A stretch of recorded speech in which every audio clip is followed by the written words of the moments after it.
Praise God, church. We are happy to be in our Father's house this morning. And to start off our morning service, we'll start with the song, Liko Lango Moja. Studio, tuongoze.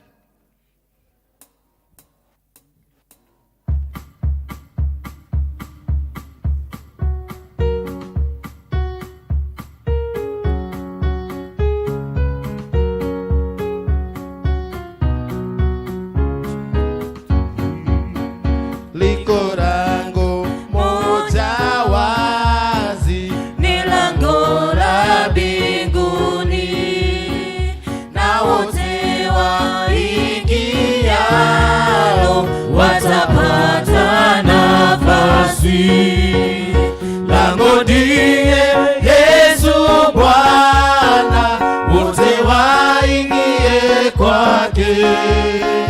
Lango, lango, lango, lango la mbinguni li wazi.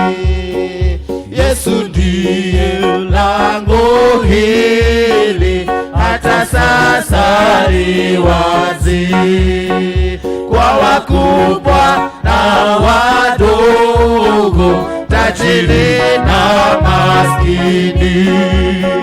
Lango ndiye Yesu Bwana, wote waingie kwake. Lango, lango, lango, lango la mbinguni li wazi. Hili ni lango la rehema, kila mtu apitaye hana machozi tena. Lango ndiye Yesu Bwana, wote waingie kwake. Lango, lango, lango, lango la mbinguni li wazi.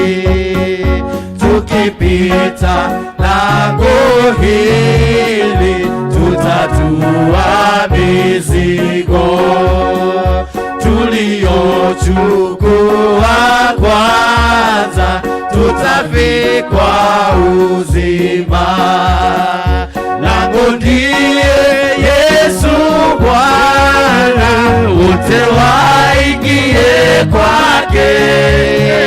Lango, lango, lango, lango la mbinguni li wazi. Hima ndugu, tuingie, lango halitafungwa. Likifungwa mara moja, halitafunguliwa. Lango ndiye Yesu Bwana, wote waingie kwake. Lango, lango, lango, lango la mbinguni li wazi. Lango ndiye Yesu Bwana, wote waingie kwake. Lango, lango, lango, lango la mbinguni li wazi. Yeye aliye na amri zangu na kuzishika, yeye ndiye anipendaye. Naye anipendaye atapendwa na Baba yangu, nami nitampenda na kujidhihirisha kwake. Let us pray. Almighty and Heavenly Father, we come before the throne of mercy this morning. We want to thank you from the bottom of our hearts, dear Father, because of giving us the gift of life this morning. Father, you have been with us, God, for the last 1 week, ever since you were in your house, dear Lord. And Father, we've gone to various places. Father, you've protected us, dear Father, even in our place of work, in our businesses, dear Father, and you've brought us here, dear Father, to come and thank you. Thank you for this special day, which is our Thanksgiving Day, dear Lord. As we start this morning service, dear Father, we invite thy Holy Spirit, God, to come and guide us in everything that we are going to do. Be it in our praises, be it in the sermon, God, be it even in the giving, dear Father, everything that we are going to do in this service, Father, may it be acceptable in your sight. Father, give us a good beginning, dear Father, and a good ending. When we come to the end of this service, Father, we shall remember to thank you, because we are praying this, believing and trusting in Jesus' name. Praise and worship. Hallelujah. Bwana asifiwe kanisa. Niinulie mkono, ni kwa sababu ya Bwana ametupea uhai asubuhi ya leo. Hallelujah. Karibuni katika nyumba ya Bwana.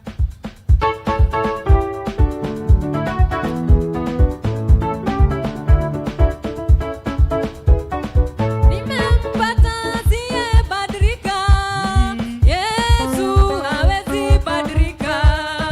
Nimempata siye badilika,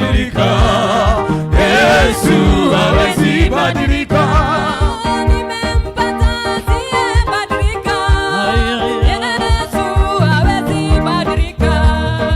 Nimempata siye badilika, Yesu hawezi badilika. Dunia yote imebadilika, Yesu hawezi badilika. Tuimbe. Nimempata siye badilika, Yesu hawezi badilika. Na marafiki wote wamebadilika, Yesu hawezi badilika. Nimempata siye badilika, Yesu hawezi badilika. Marafiki wote wameweza kuniacha, Yesu hawezi kuniacha. Nimempata siye badilika, Yesu hawezi badilika. Nimempata siye badilika, Yesu hawezi badilika. Nimempata siye badilika, Yesu hawezi badilika. Hawezi badilika, Hawezi badilika, hawezi kuniacha, hawezi badilika, hawezi kukuacha. hawezi badilika, Hata wakati wa shida, hawezi badilika, hawezi kutuacha. hawezi badilika. Nimempata siye badilika, Yesu hawezi badilika. Nimempata siye badilika, Yesu hawezi badilika. Nitamwimbia Bwana, kwa kuwa yeye ameniona. Nitamwimbia Bwana, kwa kuwa yeye ameniona. Nitamwabudu yeye, kwa kuwa yeye ameniona. Nitamwimbia Bwana, kwa kuwa yeye ameniona. Nitarukia Bwana, kwa kuwa yeye ameniona. Nitamwimbia Bwana, kwa kuwa yeye ameniona. Nitambariki yeye, kwa kuwa yeye ameniona. Nitamwimbia Bwana, kwa kuwa yeye ameniona. Ameniona, ameniona, ameniona, ameniona, ameniona, ameniona, ameniona, ameniona. Nitamrukia yeye, kwa kuwa yeye ameniona. Nitamwimbia Bwana, kwa kuwa yeye ameniona. Nitashangilia Yesu, kwa kuwa yeye ameniona. namwimbia Bwana, kwa kuwa yeye ameniona. Mchezea Bwana, kwa kuwa yeye ameniona. Nitamwimbia Bwana, kwa kuwa yeye ameniona. Ameniona, ameniona, ameniona, ameniona, ameniona, ameniona, ameniona, ameniona. Acheni Mungu aitwe Mungu, acheni Mungu aitwe Mungu, Acheni Mungu aitwe Mungu, acheni Mungu aitwe Mungu. oh acheni Mungu aitwe Mungu, acheni Mungu aitwe Mungu, Acheni Mungu aitwe Mungu, acheni Mungu aitwe Mungu. afanyaye juani wake na mvua inyeshe, yeye ni Mungu. Acheni Mungu aitwe Mungu, acheni Mungu aitwe Mungu. Jehova Jireh, Jehova Nisi, Jehova Shama, yeye ni Mungu. Acheni Mungu aitwe Mungu, acheni Mungu aitwe Mungu. Yeye ni Shaddai, Jehova Nisi, Jehova Shalom, yeye ni Bwana.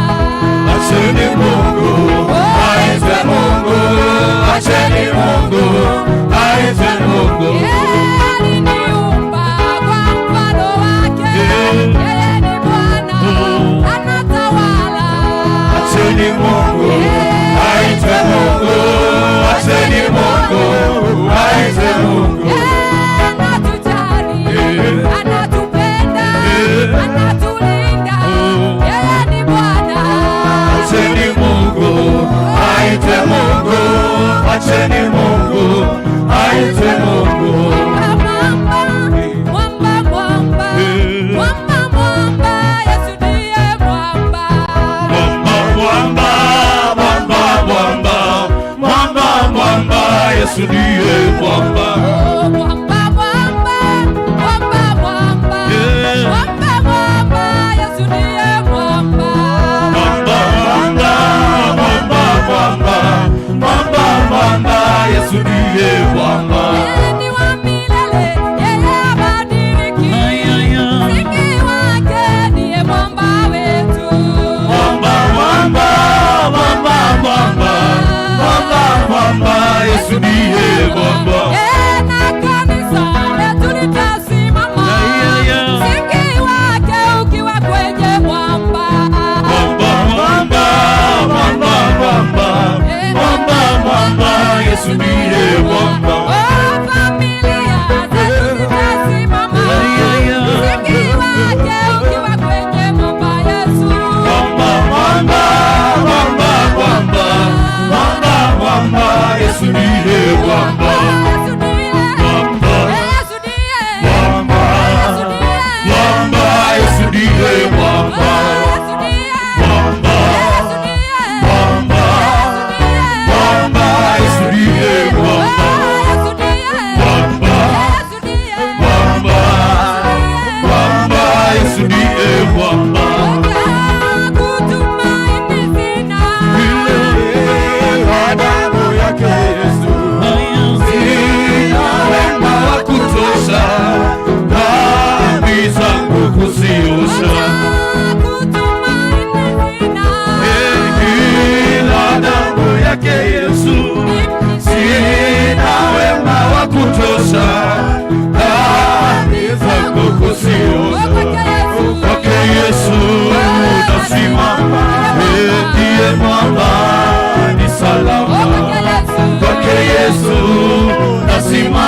salama. Kwake Yesu. Kwake Yesu nasimama, ndiye mwamba ni salama.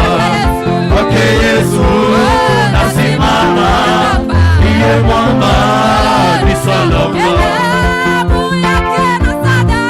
Haya yategemea daima, yote chini ya kiisha, Mwokozi atanitosha.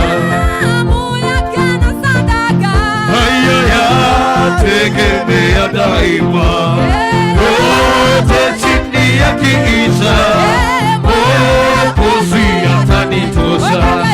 Kwake Yesu nasimama, ndiye mwamba ni salama. Kwake Yesu nasimama, ndiye mwamba ni salama.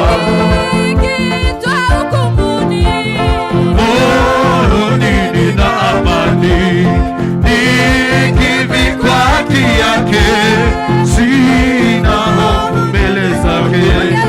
Kwake Yesu nasimama, ndiye mwamba ni salama.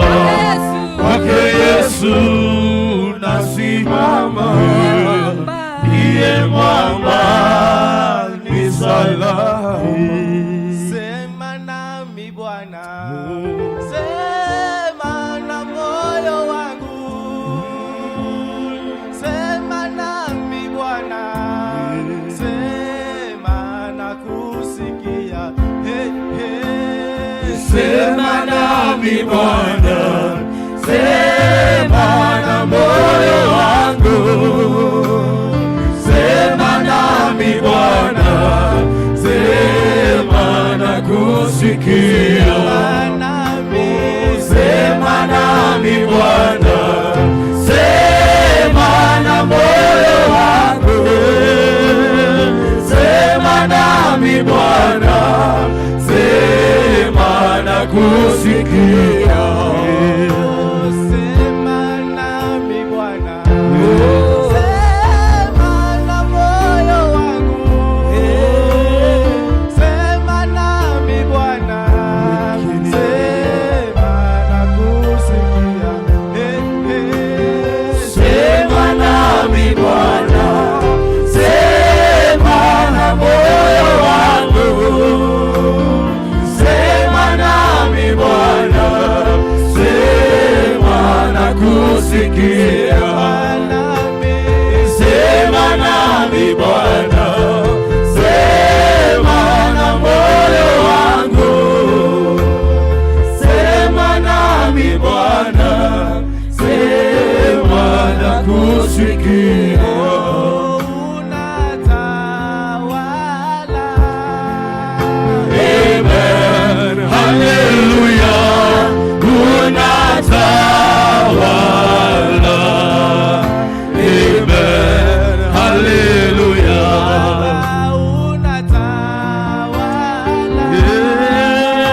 Amen, hallelujah, unatawala. Amen, hallelujah. Sisi ni wako. Amen, hallelujah. Sisi ni wako Bwana. Amen, hallelujah. Wewe ni Baba. Amen, hallelujah. Wewe ni Baba. Amen, hallelujah. Unatupenda. Amen, hallelujah, unatupenda. Amen, hallelujah.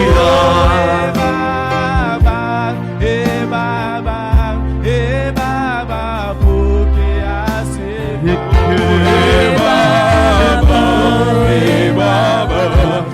Baba, pokea sifa.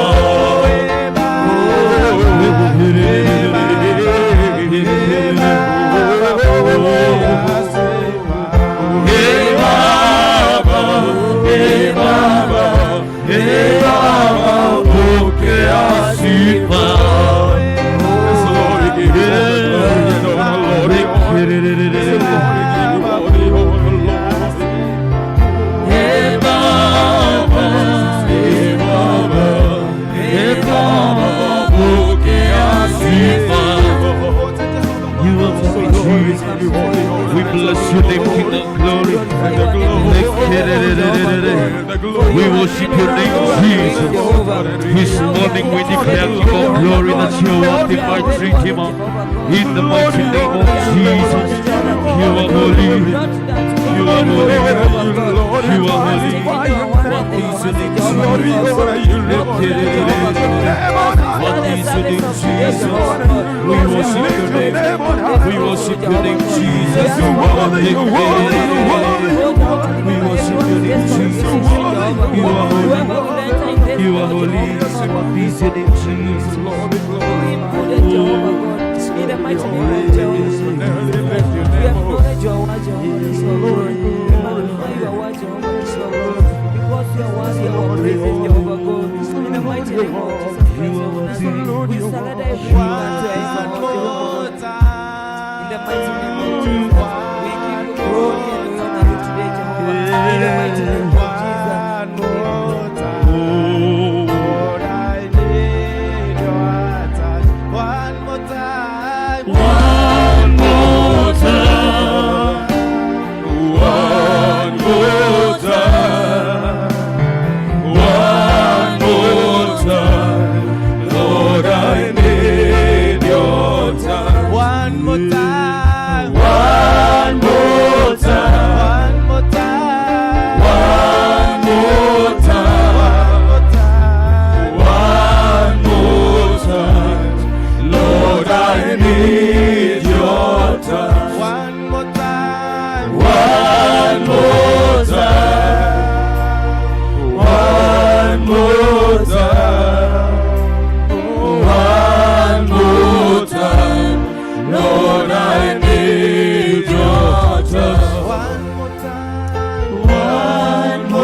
In the mighty name of Jesus.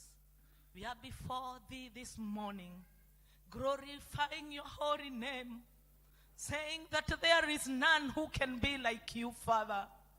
Jehovah, we uplift you, we adore you, we give you all the glory, we give you all the honor, and we decree that nothing can compare as you, O God, because you are above everything. We Mungu uko juu ya kila jambo, uko juu Mungu huwezi fananishwa. Tunakuinua siku ya leo tukisema ni asanti, ni kwa ajili ya matendo yako Bwana.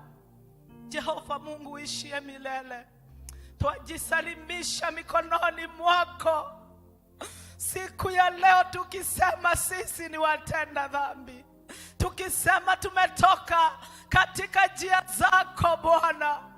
Mungu wa rehema, tunanyenyekea ndani ya mioyo yetu Bwana, tukiomba msamaha.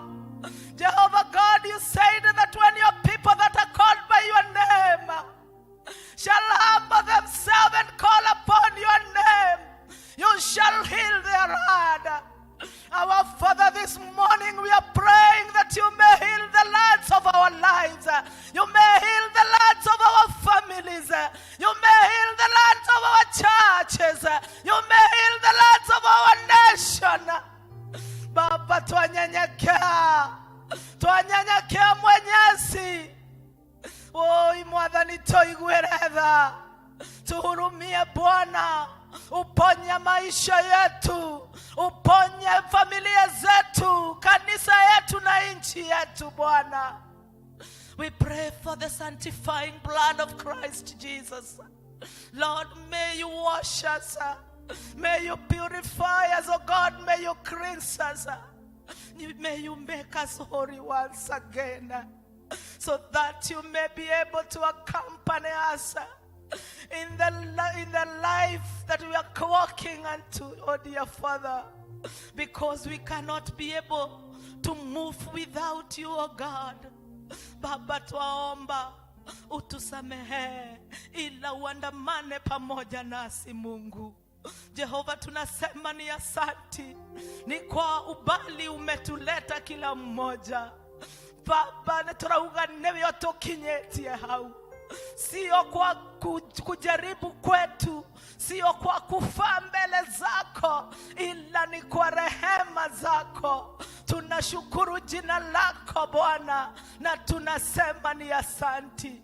Asanti Jehova, hata kwa siku ya leo umetuleta katika nyumba yako Bwana, ila ukatubariki, ila Mungu ukatufanya service yako katika maisha yetu Bwana. Tunasema ni asanti. Asanti Jehova, hata kwa ile mpangilio ya kanisa yetu ile iko siku ya leo, tuje na shukurani zetu mbele zako. Mwadhani netorauga newega, ni kwa kutupangia siku ya leo, so that we may bring our thanksgiving unto your altars, oh dear Father. We glorify your name, oh Lord. Baba, tunakuita kama vile tunaomba, tunasema your will be done. We pray that your will is going to prevail unto each one of us life, oh God. And this is why, dear Father, we want to cancel every will of the evil one. Kanisa, nataka tusimame ndiposa tukemee matarajio ya shetani mwovu katika maisha yetu. To cancel matarajio ya watu katika maisha yetu. We want to pray that the will of God shall prevail upon our life this day. Jehovah Father, we pray in the mighty name of Jesus that every will of the evil one upon our life shall be cancelled today in the name of Jesus Christ. We renounce and we reject every evil will of men. Baba, wale wanatutakia mabaya, wale wametupangia mabaya, wale wamepanga matarajio mabaya katika maisha yetu, we want to come against them in the name of Jesus. Na twajisalimisha katika matarajio yako Bwana. We pray that your will shall prevail upon our life in the name of Jesus Christ. Twajiwachilia kwako Lord, fulfill the purpose. Ile ilifanya utuumbe Bwana. We pray for the spirit of fulfillment in our life in the name of Jesus. Na Bwana, kwa sababu uliona ni vyema siku ya leo tuje katika hii madhabahu, tukuambie ni asanti. Ni kwa ajili ya mambo mingi ile hatuwezi kuelezea. Lord, we cannot sing and say that you have done so much for us, that we cannot be able to tell it over.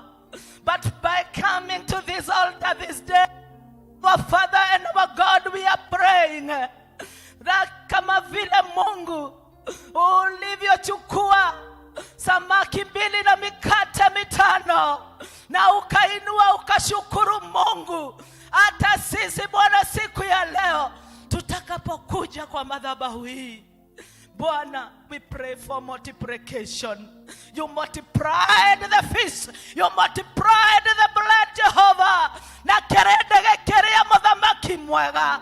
This is our prayer this day as we come to say thank you. Multiplication shall be in this church. Multiplication shall be in this altar. Multiplication shall be in your businesses. Multiplication shall be in your families. In the mighty name of Jesus. Baba, wewe ukatembea kwa Lazaro wakati alikuwa amekufa. Ukuomba maombi ingine, uliomba ukashukuru, okera kaini yako iguaga. Unaidhwe mwadhani muthenya wa mothe tunapokuja katika madhabahu hii Bwana, tunakuja tukikwambia unatusikia. Tunakwambia Lord, you hear us. Lord, tunajua uliamsha Lazaro katika kaburi alipokuwa amesikwa na akamaliza masiku. Wanaidhwe mwadhani ne kole maondo makwete metorera ineito. Our prayer is, as we came with our thanksgiving, oh Lord, wewe ni yule jana, leo, kesho na hata milele. Hujabadilika Bwana. mambo yote ile imekufa katika maisha yetu, we pray it shall be revived. We pray, Jehovah Father, you shall come to the situations that has put us down, and you're going to raise us up in the name of Jesus Christ. Tunakushukuru ni kwa sababu tunajua utatutendea siku ya leo. Every time you send Moses to the Pharaoh, alikuwa anawaambia waachilia watu wangu wakanitolee sacrifices. Lord, we pray, Jehovah Father, tunaporeta hii sadaka ya kushukuru siku ya leo, liberty shall be our portion in the mighty name of Jesus Christ. Tukatolia duohole na tondu wenu watumaga Musa ukamwira thie kwe Farao amera marekereria ndu akumaga kurutira igongona. We decree liberty. We decree freedom upon our lives in each and every captivity that the devil has put us in. Lord, we pray through the sacrifice of thanksgiving, you're going to remove us from those kind of captivities. Baba, tunajiwachilia kwako, believing, oh Lord, believing that we are not going to be the same again. Hatutakuwa vile tumekuja. Ni kwa sababu Mungu unatutoa kwa jela za aina mingi zile tumefungwa na muovu shetani. Lord, we want to pray for your servant. Atakaposimama Bwana kupeana neno lako, tunaomba Bwana ukamficha na damu ya Yesu Kristo. Tunajua Bwana kuna maroho zingine zinakujanga kuleta attack kwa neno lako. And this is why we want to come against every evil spirit that is posing itself in this church to come against the word of God. We come against them in the name of Jesus Christ. And we decree mkate ya leo itakuwa ni mkate ya kusimbisha watu wa Mungu. Twaregana na maroho mothe magoma thĩinĩ wa rĩĩtwa rĩa Yesu. Baba, ukamfunika mtumishi wako na damu ya Kristo Yesu. Let him speak like your mouthpiece. Give him utterance of words which we can understand, in the mighty name of Jesus. And we believe and pray, tutakapotoka bahara hapa, we shall be serviced of thee, O Lord. Bless us, O dear Father, and continue uplifting us in the mighty name of Jesus. There are those who came kama hawasikii mili vizuri Bwana. We pray for healing. Kuna wale wamekuja kama wamefinyiliwa chini Bwana, twaomba ukawainua. Kuna wengine wamekuja kama wamefungwa Bwana, twaomba ukawafungua. We pray, Jehovah Father, for the spirit of deliverance in the name of Jesus. Bless us, Lord. We continue looking unto you and putting all our trust unto thee, O dear Father. Na tunapoendelea Bwana, tunaomba uendelee pamoja nasi. Twaomba ombi la Musa, that we cannot make it without you, O Lord. Accompany us, walk together with us, O Lord, in each and every step we take in our lives.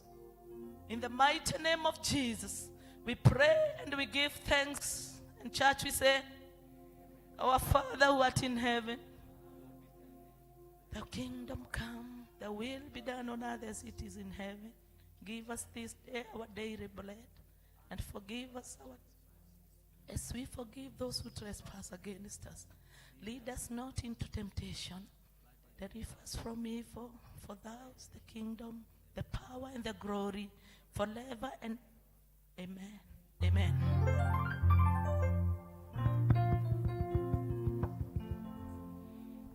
Bwana asifiwe. Praise God. Wale wanaingia karibuni. Let us appreciate our Lord with a mighty hand clap. Hapo tumefika, imegharimu mkono wa Bwana. Let us appreciate our praise and worship team. Ametupeleka vizuri. praise and worship, kanyangieni hapo hapo. You can only do better than that. We wish you all the best. Thank you, our elder, for the intercessory. Now we go to presentations, and we start with our youth. Wanarika wetu, karibuni.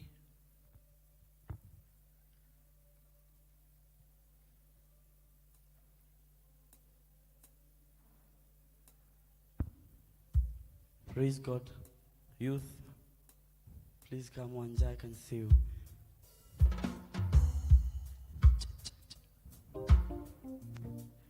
Diana, please come. Eunice. You thought to kujeni. Come. Thank you as you come.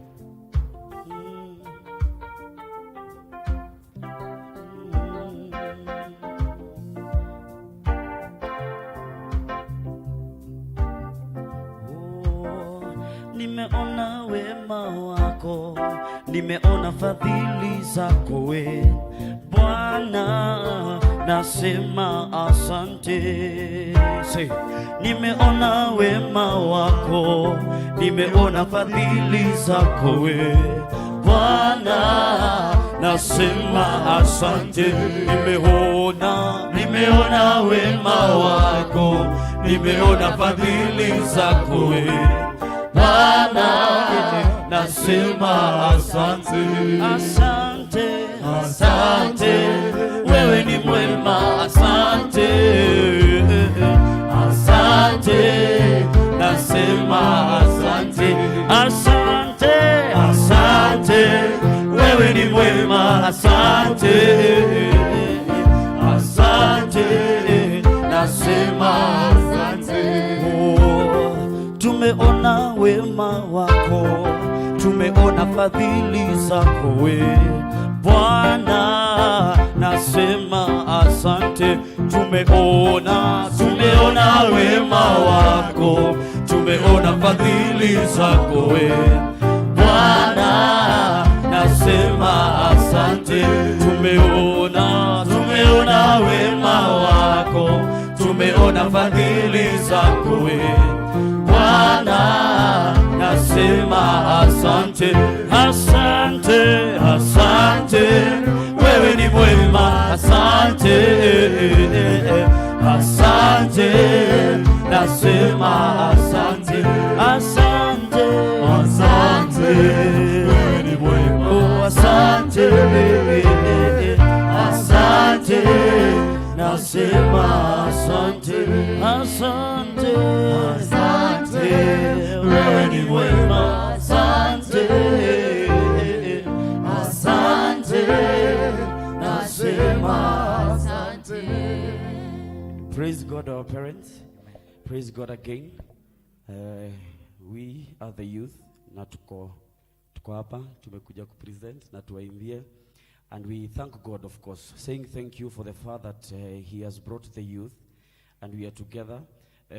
First of all, it is to maybe announce that to every youth who is here, that we normally have a youth service up there. Tuko na youth service kule juu. It normally starts at 10. Wenye tuko hapa tutapanda, wenye mkugu tutapanda, and we thank God. Then our week starts tomorrow. And last Sunday we were here, and we also wanted to make it aware to you guys that our week is starting tomorrow, and we have a youth week on Sunday 10th. Studio?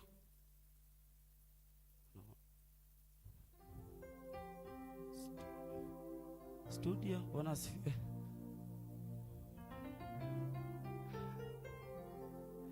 Okay, Monday we are going to have prayer and fasting as we introduce the theme of the youth week, that is Consider Jesus. Tuesday we are going to have something called the Circle of Love, whereby the Circle of Love itakuwa we just open up as youth. Studio. Wednesday, Circle of Love, that is on Tuesday. Wednesday there is bonfire, where we're going to have a bonfire and worship experience, where we're going to come and we worship God around a fire, tukiota moto, tukichoma mahindi, vitu kama hizo. Thursday we are going to have Bible study trivia, Friday, we are going to have our practices with the groups that we are having. Sunday, we are going to visit a children's home. And then Sunday, we are going to come here and we serve God together. Why am I telling you this? It's because watoto wetu watatuomba ruhusa, watawaomba ruhusa, sisi tutaomba ruhusa. So mkiomba ruhusa, mnajua wako huku kwa kanisa from 6:30 to 8:30. May God bless you and do you good. Thank you so much. God bless you. Thank you, youth. Let's appreciate them once again. And we wish you all the best as you start your week. Now it's time for our choir. Karibuni. Wana choir.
Thank you so much wanakwaya wetu. Sasa ni wakati wa matangazo. Tutaongoza hizo kipindi na Elder Moses.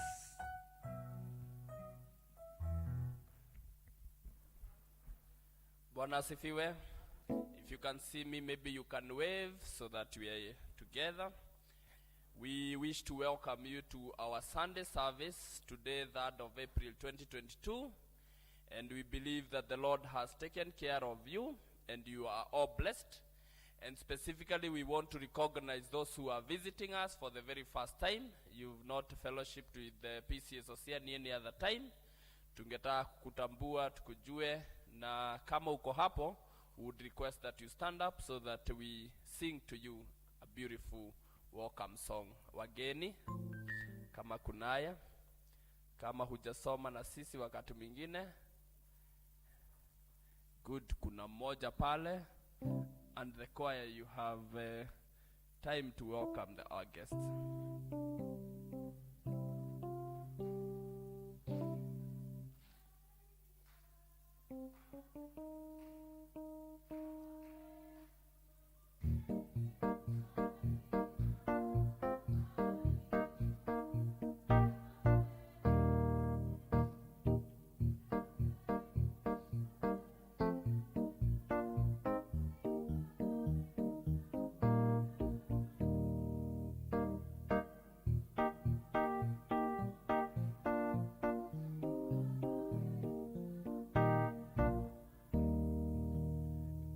You are most welcome to P.C.E.A Society, Oasis of Love.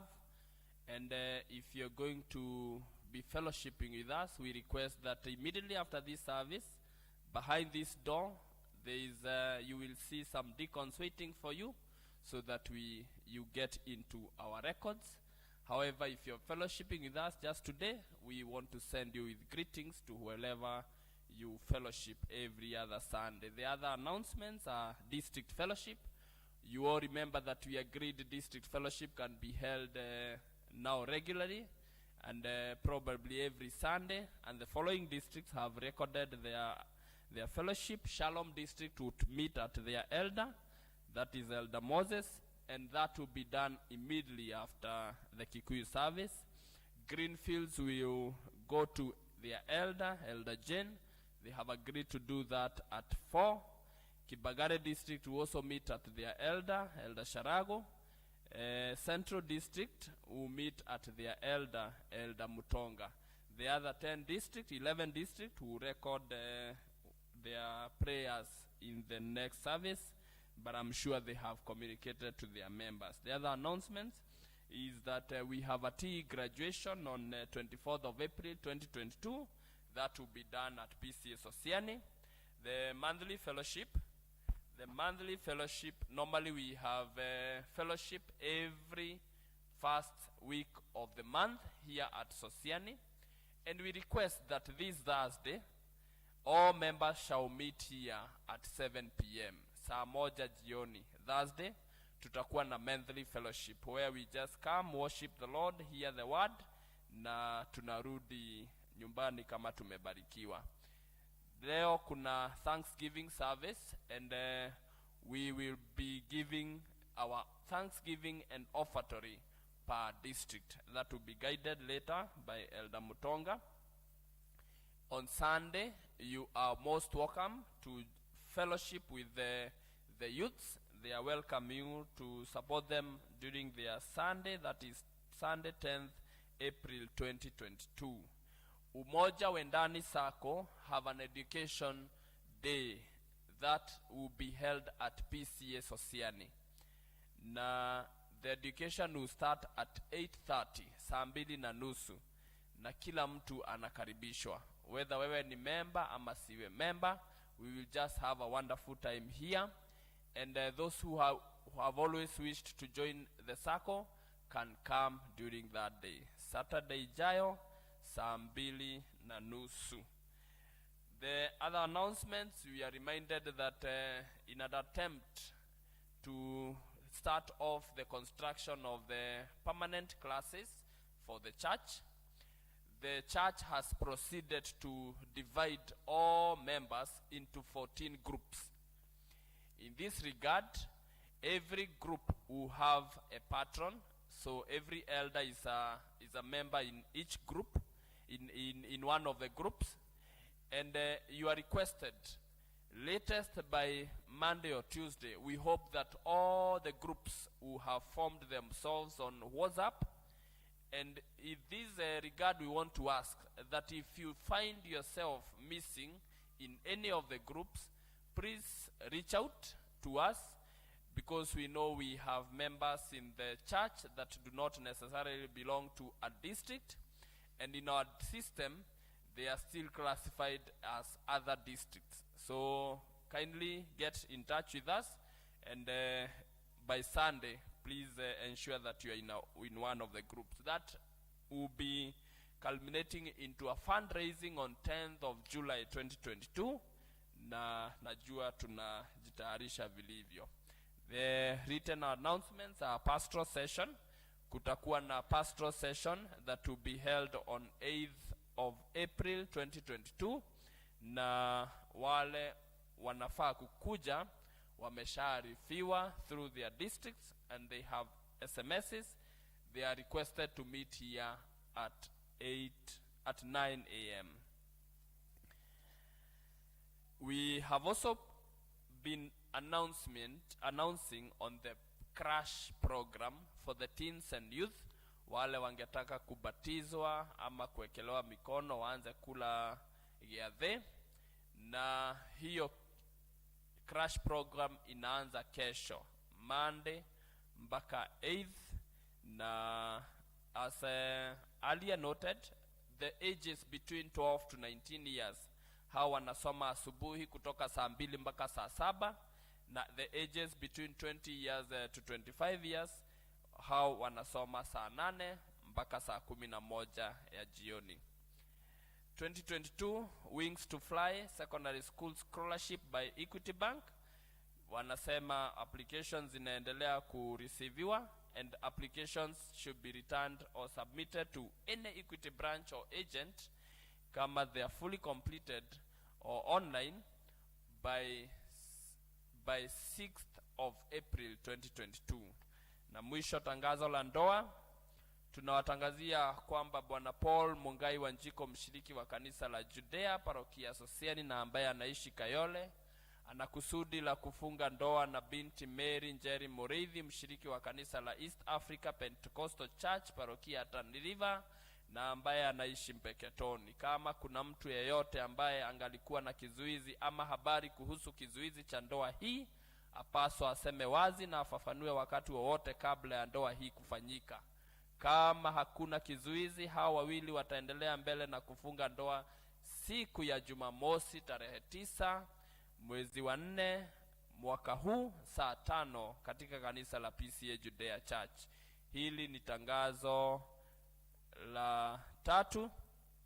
Mungu na wabariki hawa ambao wanatarajia kuungana katika ndoa hiyo takatifu kama ilivyo desturi ya Wakristo. Imeandikwa na mchungaji wetu Reverend Albert Gikonyo. Mimi ninaitwa Moses na nimeokoka.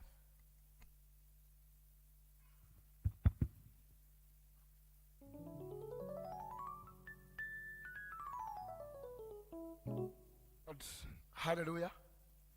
Nigusie tu kidogo sana kwa yale matangazo imetangazwa kuhusu harambee. Tumetangaziwa we are 14 groups.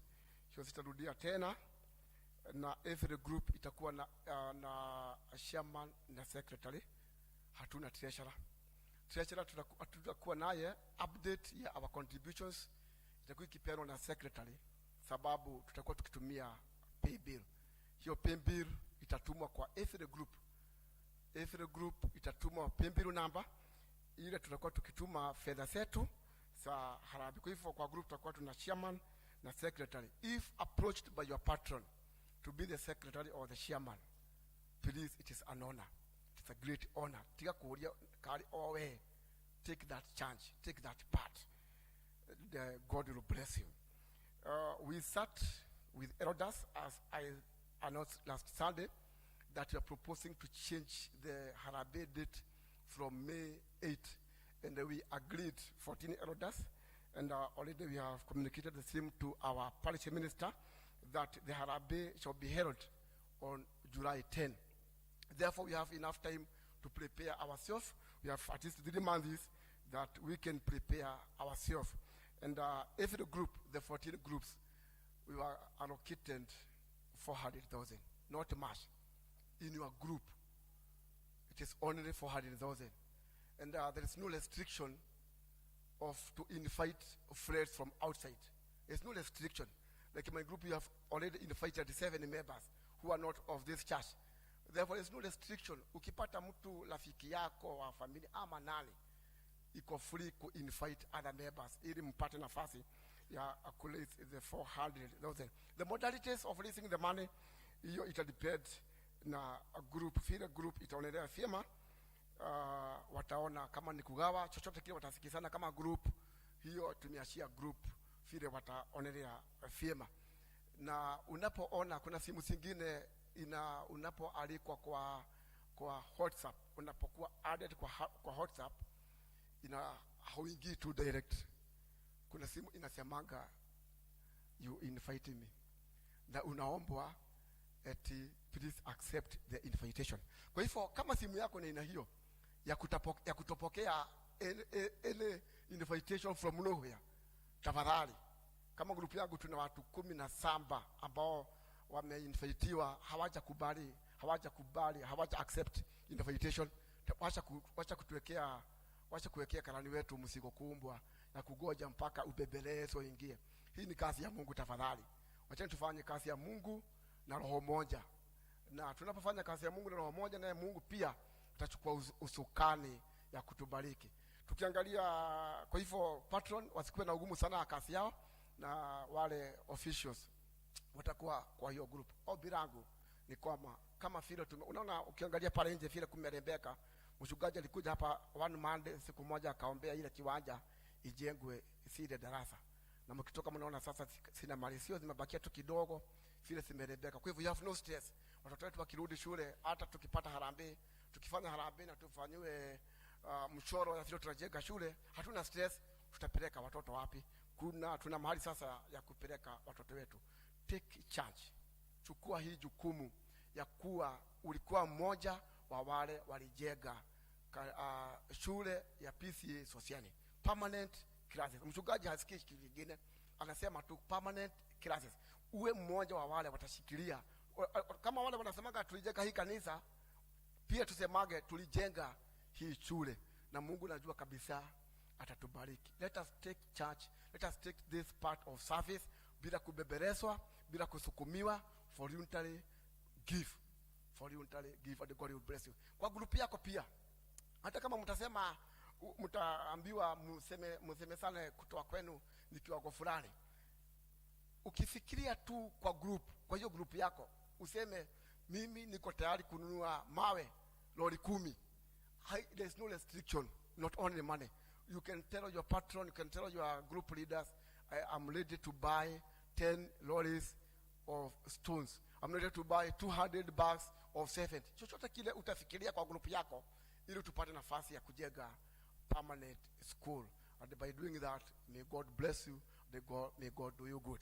Tunataka kusema tena, tulikuwa tumetangaza hapo awali ya kwamba tumetangaza youth coordinator, na ya kwamba tulitangaza applications imepokewa kwa ofisi ya parish, na interview itafanywa kesho.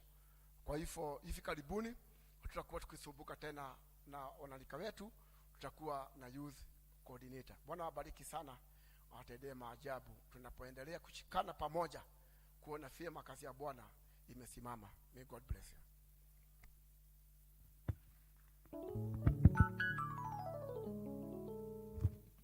Bwana asifiwe. Asanti SG wetu na kinara wetu. Kwa hiyo matangazo yote ni yetu, na nadhani tumeishika vizuri. Wakati huu ni wa kuombea watoto wetu, na tutaongozwa na mchungaji wetu. Karibu.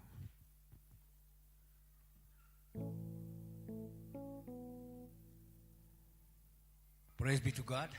Na tusimame wote ili tuweze kuombea watoto wetu. Our dear Heavenly Father, we come before thy presence. Thank you for who you are. Thank you for the goodness that you have accorded to each one of us, and more of it to our kids that are a gift from you. We pray for your blessings upon their lives, and more so during this holiday. We pray that you guide them, you instruct them in your own way, because it is in you that they will find greatness. It is in you they find stories. There is nowhere they can go and find anything else other than in your presence. We ask of your grace upon their lives as they endeavor to get to their dreams, as they endeavor to do what is right in their lives. we pray for your blessings upon them. More of it, we also pray for our parents who actually give their sacrifice and suffering, and they give much to them so that they can can find good time, they can find a conducive environment to live in. Oh Lord our Father, we pray for your values to be inculcated in their lives, so they can be nurtured in your way as you grew in statute and in wisdom and in love. We also want our kids to grow in the same respect, so that they can be of your great use now and even days to come. We also pray for this church. Thank you for giving us an opportunity to serve our young people. Whatever else that you want us to do, give us the best strategy so that we can guide them in your rightful way, because this kingdom is for us and our children. We ask of your grace upon their lives. Help them to desist from all evils, from all vices, from drugs, from alcohol, and from all illicit characters. We pray that you guide them and give us the energy, the strength, and even the way to show them who you are, because you are the way, the truth, and life. And if they abide in you, they always experience your goodness. Bless them wherever they are. Bless them in their homes. Bless them during this holiday. Bless them in every aspect of their lives, so that when we see them pursue their dreams, when we see them walk in your presence, we will never hesitate to say, you've been with us. Walk with them in every aspect of their lives and show them your grace. In Jesus' name we pray. Amen.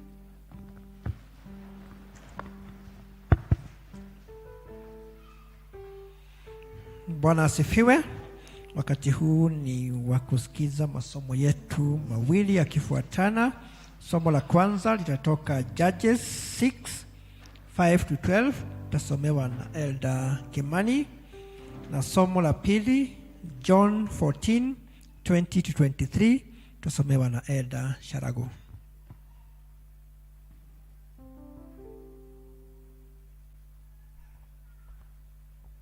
Praise God, church.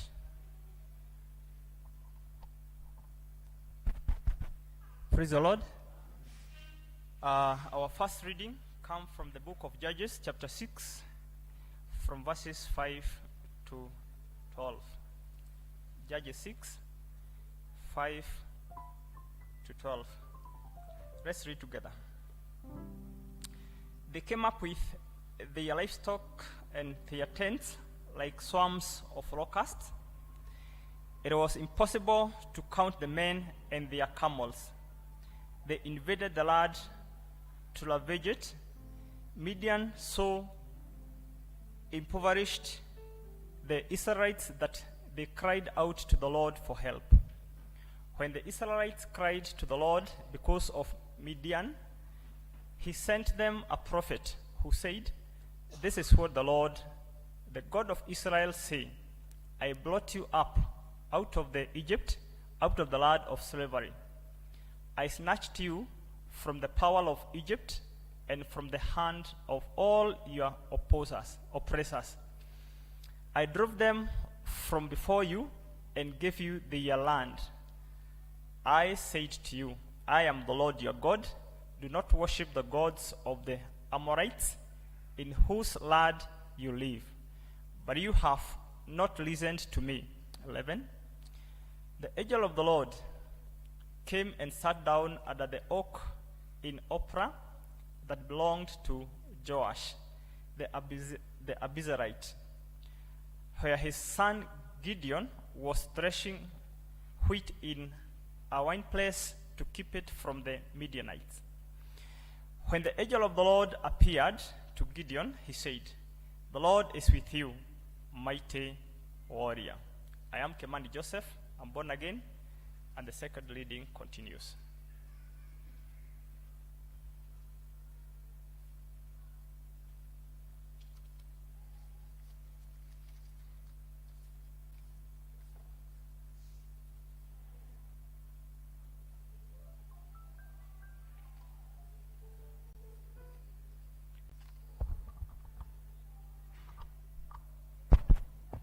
Praise God, church. Our second reading comes from John 14, verse 20 to 23.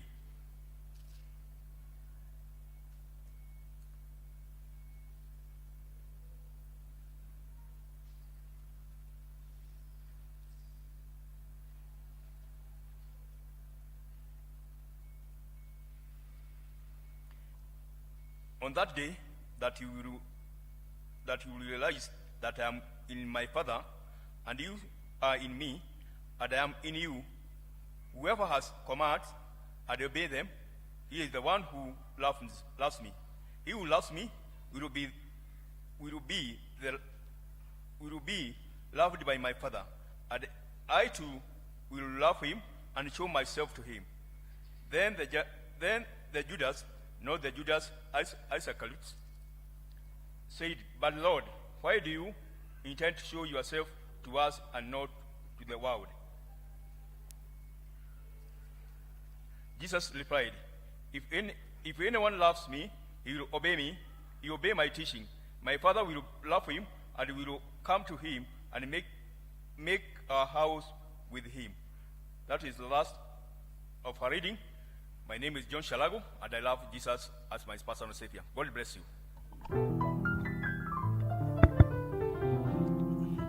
Thank you, our elders, for leading us well. It's our time to prepare our hearts to listen to God's message today. Tutasimama tuimbe wimbo Ni Salama Rohoni Mwangu. Studio. Good.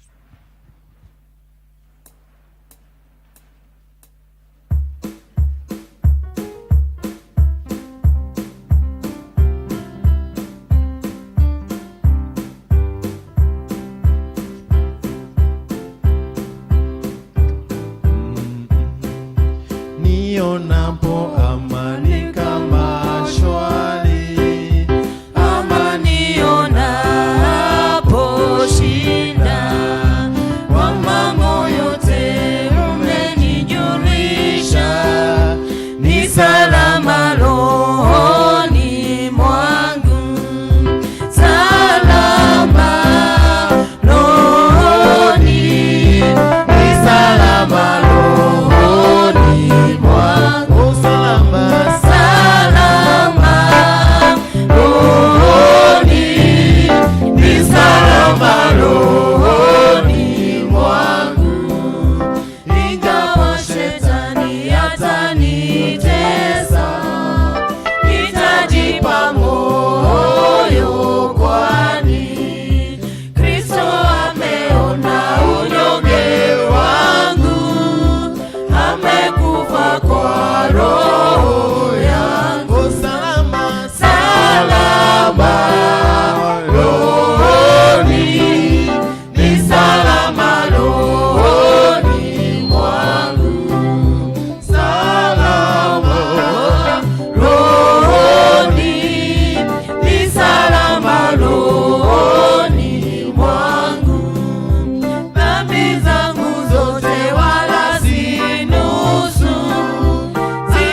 is good. We always say that we have a great God that knows exactly what we require. My name is Albert Gikonyo. I love the Lord as my personal Savior, and every other time equally delighted in His service. It is not by might, by energy, but by His saving grace I stand. So I thank God for all those other days that I've lived, and also I know that by His grace I'll be able to overcome and be a victor. Mama B, you can say hi to us.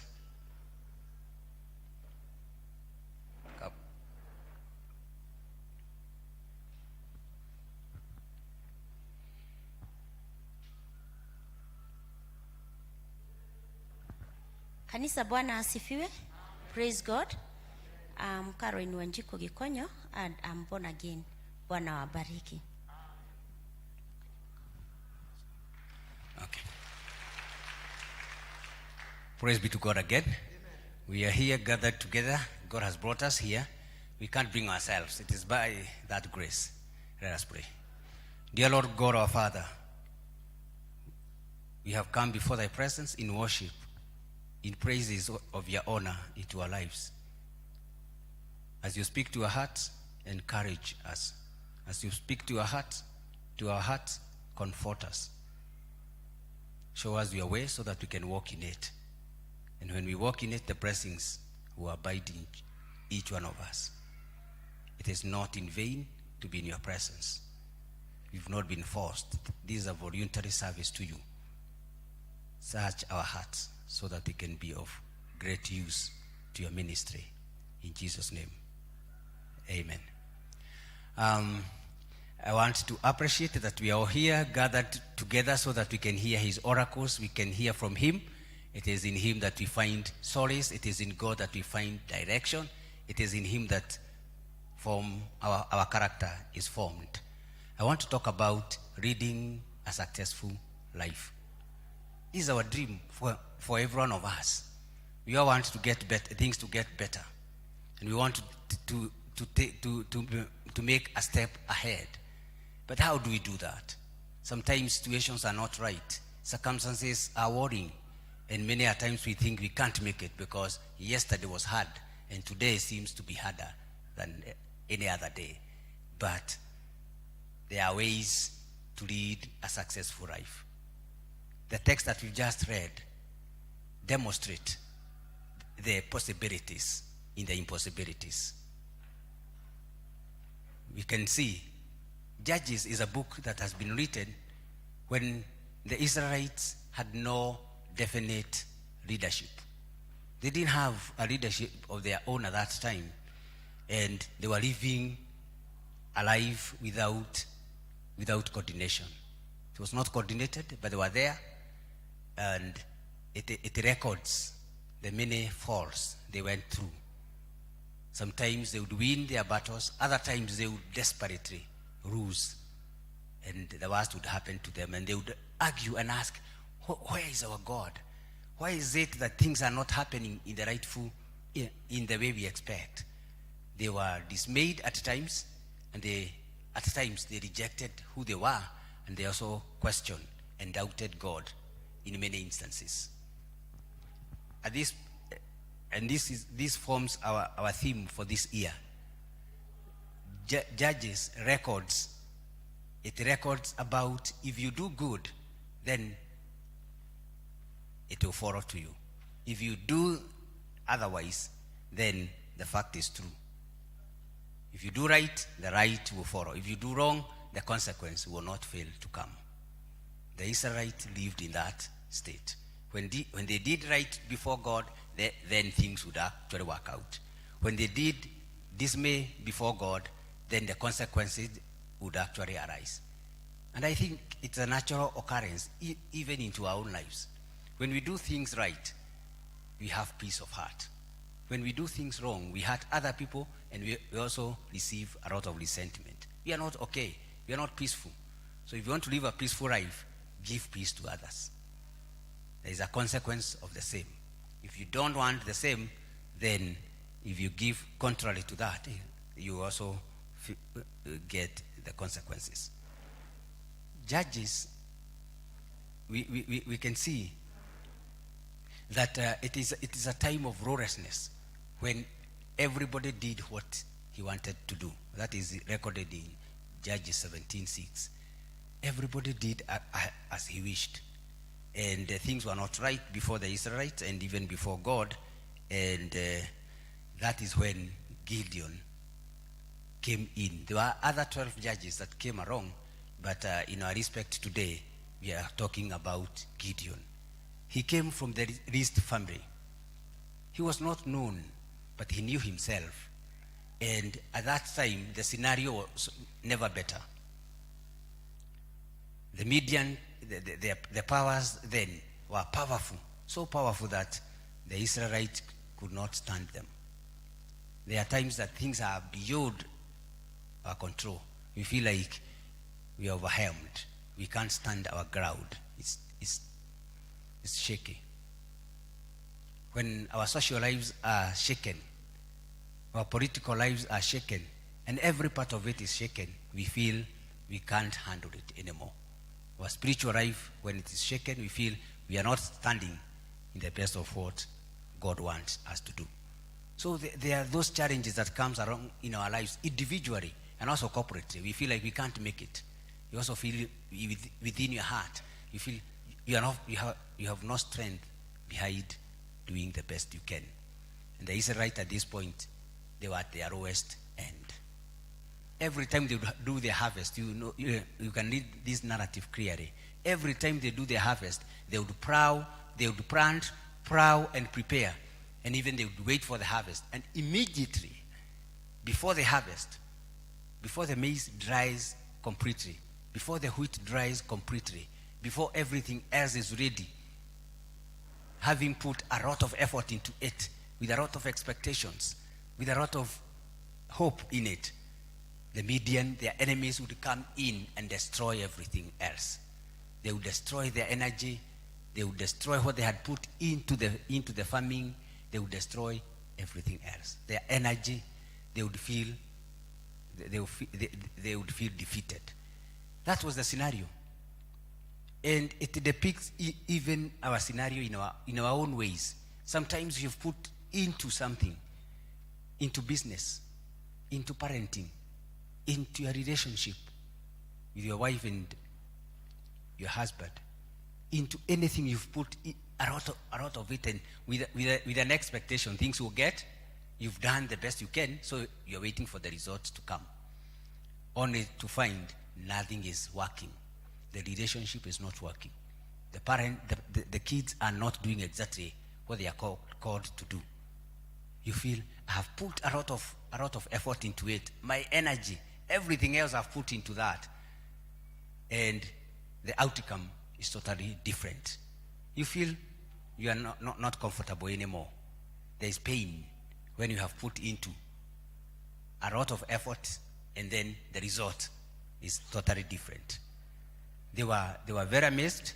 They couldn't do anything about it. They thought they could not do anything about it. But Gideon here, he stood his ground and he realized that he can do something. That's what I'm saying. And it is true. You can lead a successful life no matter the situation, no matter the circumstance. Gideon was amongst the other Israelites who had their farms. And all other farmers were crying and shouting, saying, hey, yangu ilikuliwa jana. Hey, yangu ilikuliwa asubuhi. But Gideon and his farm, he was so dear to it. He said, I must do something. I must have a strategy. I must work out. What is it you're going through? What is it the church is going through? What is it the country is going through? What is it parents are going through? How are we going to mitigate this? Are we going to find a solution in your own issues, in my own issues, in your own predicament? Are you going to find a solution on it? How are you going to do that? Which is the possible way to get to that end? Are you disturbed socially? Are you disturbed spiritually? Emotional? Moral decay in the country? Until we have a coalition from the power of immorality is more now like than the power of morality. The morality power is ahead, and the moral power is it's not working. What must we do? Should we retreat? Should we let everything else to happen, or should we create a way to make a difference? This is what Gideon did. He didn't. The situation will not change. Circumstances, your enemies will not change. They might even be more fierce than before. But you have a responsibility. You have a personal responsibility. I have a personal responsibility over what is happening. You have to create a quality life. You have to create a dream of your life. There are no reasons. There are no possible reasons. Assumably, you might think it's not going to work. But for Gideon, he said, I will do the best I can. And that is why we want to talk about 6 mindset principles for success. This is what these are part of the principles that Gideon used to make it happen. It can also happen to you. It can also happen to my life. The first one is self-talk. Self-talk means that you don't converse with other people before you converse with yourself first. Yourself first. Gideon never conversed with other people, asking them, are we going to do it, or what are the possible realities on this situation? He never went to ask for consultations, but he talked to himself. Many a times we are in problems. We are in dilemma because we don't talk to ourselves. We are so hurriedly walking out, talking to other people, thinking that their opinion will be valid. Thinking that whatever they are, I'm observing, they're observing in the same lens. That is not. Gideon knew this principle would work. He talked to himself and asked, what can I do in this situation? There must be something I can do. There must be something you can do, young lady, young men, women, parenting. There is something we can do. There is something you can do on your individual account, in that family, in that embarrassment, in your place of work. Self-talk is a principle. Ask yourself, what is it I can do? What is it I can follow? You have, if you use this principle and talk to yourself, you'll find a quiet moment. And you analyze the situation, and God will guide you. As he guided Gideon on how to go about it, it starts with you. Nothing else. It starts with you. Even the building that we are about to put up here, it doesn't start with the chairman. It doesn't go to the groups that have been formed. It starts with you. If you self-talk to yourself, it is done. We don't need all other people to do it. We just need you. You've been pointed, I've been pointed. Into your house, you are pointed. It starts with you. In that relationship, no one else will work it out. It starts with you. Talk to yourself. Don't talk to your friend. Don't talk to anyone else. Talk to yourself, because you know you are best. You know yourself best than anyone else. Other people see you're masking. Other people see, and they think you have it right, when in your heart, in your mind, you know it is not right with you. As we are seated here, you know, because results do not lie. You are either happy, you are not happy. You are either making it, you are not making it. What is your state? That's why we come to God to ask him for his gracious provisions. How is it you know it better than anyone else? Yes, if you're happy, you're happy. If you're not happy, you're not happy. If you're immoral, you know it better than anyone else. If you're morally right, you know it better than anyone else. So it stands with you. On an individual account, it starts with you. We don't sing, I sing, then we come together, we form a choir. A choir is formed by the personal part of it, yourself. If I'm present, then and the other person is present, then we form a choir. It comes from you. Talk to yourself. We should talk to ourselves. That's a principle. The second one, after he talked to himself and he realized there's something he can do, he engaged. The second one is the principle of intentions. What is it that you want to do beyond status quo? How are things?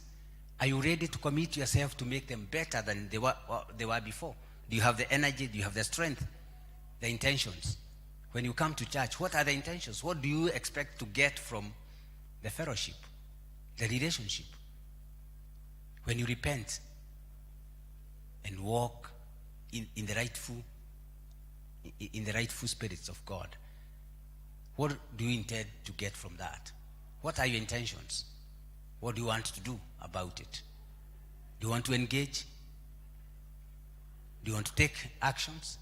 What is your intentions? When you got married, what were the intentions? When you go to school, when you're in college, wherever you are in, when you got a job, what are the intentions? What does that work stand for? What is the interpretation of that occupation?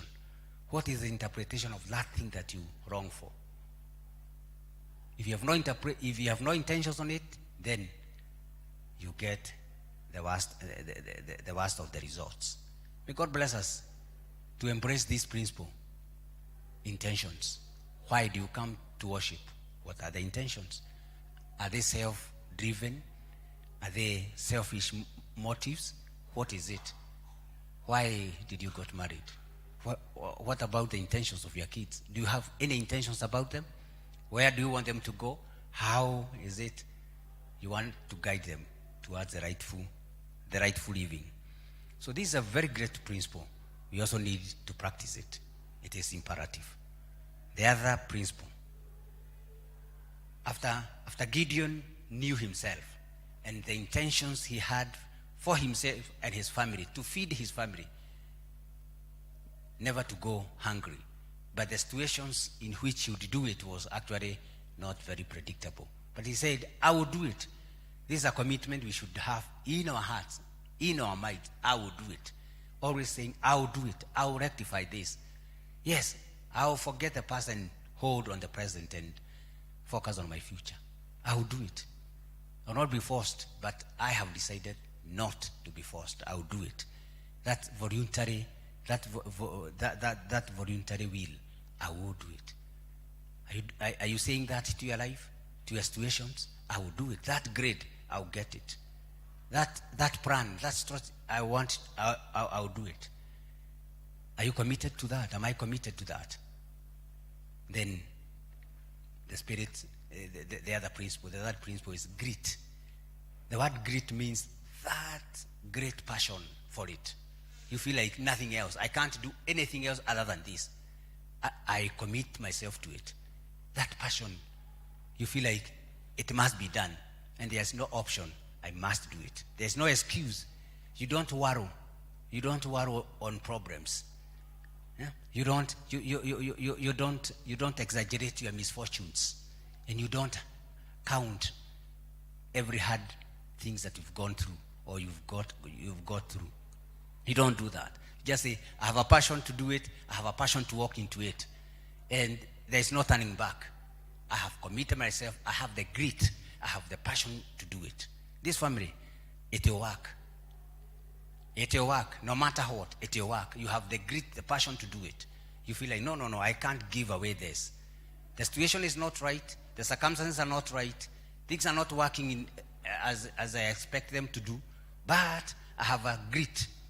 Do you have a grit in your life?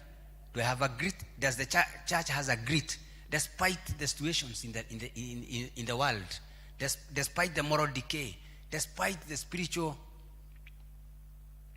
diversions, despite anything else?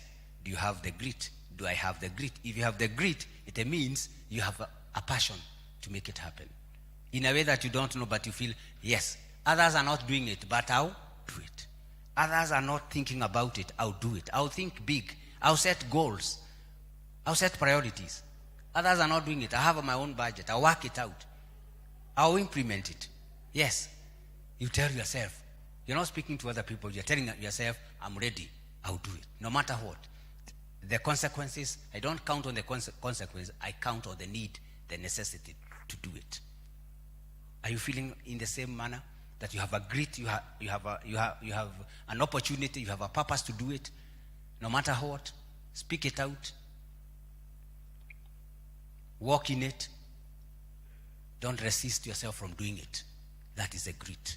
And the church must have its grit to speak the truth out of season and in season. In all times, we should show the way because we are people of the way. That's a grit. We must direct change. A mindset change. And you all know that. Mindset is nothing other than the primary catalyst that drives yourself, the feelings of your self-worth, your self-competence, and your self-confidence. That mindset. Gideon had that mindset, and everything else changed. Everything else changed because the mindset was right. What is your catalyst? What would change everything else? It is that small gap. The difference between why we have it and why we don't have it, or why we fall out on it, is that gap. It's not a big gap. It's a small gap. How much is your gap? How much is my gap? That makes the difference. The gap, the mindset. What is your mindset on relationship? What is your mindset when you come to church? What is your mindset on the social world? What is your worldview on different aspects of it? You must have a positive mindset. Talk to yourself. Make the rightful intentions. And have the grit, the passion to drive it. Yes, you are not forced to do that. Chairman, I was asking myself, if you actually say that you're going to put up a house here, all of us live in houses. Others have bigger houses than others. We are not comparing ourselves with each other. But I think when we have self-talked ourselves and we have good intention on it, and then we have the grit, the passion to do it, it's almost done. We don't even need all those months to do it. Even a day, it's possible to do it. Yes, with the grit, we don't have to go for friends, all over asking for friends. Are we not the friends of God's service? Are we not the first friend? Make yourself the first friend. I make myself the first friend. And then it will be done. But many a times we think that other people will come and do it for us. We don't count ourselves. We say the politicians or those who have money. Who are those people? Who are those others who have money than ourselves? Are you not one of them? Are you not one of them, my dear sister? You are. I am one of them. And for that respect, I think I'll start my giving because it isn't then, it is now. I'll give 100 bags of cement to start it. So, because it doesn't start with others, it starts with ourselves. That's the passion, that's the grit. And within a few days, within a week, we will have more than we require. Because it's a voluntary thing. We don't force ourselves to do it. God has called us. If you die today, tomorrow you will not do it. I'm asking God to give me many days so that I can also appreciate the building and say, hey, it has come up. This is our effort. This is our grit. We've done it.